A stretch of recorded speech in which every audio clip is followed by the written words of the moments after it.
PC316.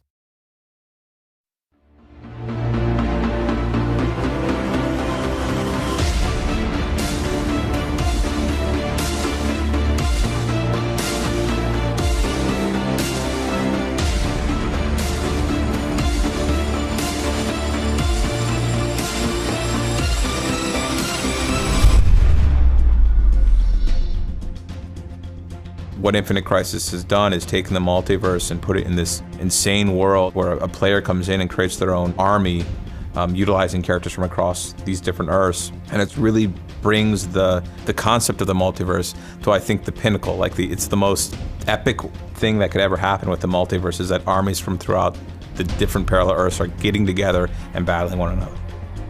The technology in games has now reached a point where it can provide a very visceral, immersive experience for someone that's into this kind of content, and allowing you to almost feel like you're a superhero in the game itself. I think it was a huge jump for the medium, and I think that's why people gravitate towards it.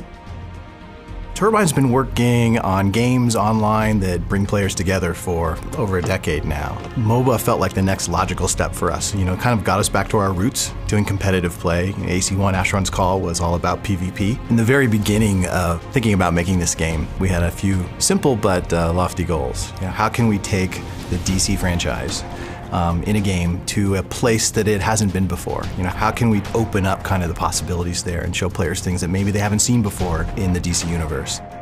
The DC universe is great for this game because it really puts no limits on what we can or can't do. You know, in other established sort of stories, there are sort of rules that you don't want to break for the characters. The good guys and bad guys don't mix.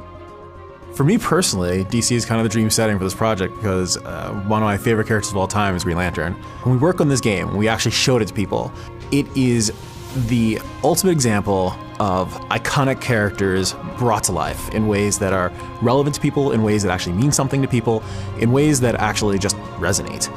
It really gets down to the heart of competitive play. We've been able to hone our engine and everything surrounding it to get to the point where responsiveness is really, really crisp. Players are able to compete at a high level of skill. One of the things that we introduced was this idea of sort of dynamic destruction of the environment, and a lot of which is, it definitely makes you feel super heroic when Gaslight Batman shoots his, ultimate skill all the way across the map, and you just see it, a trail of destruction as all these like mausoleums and things are being shattered. On top of that, there are these catastrophic events that can actually dramatically affect the outcome.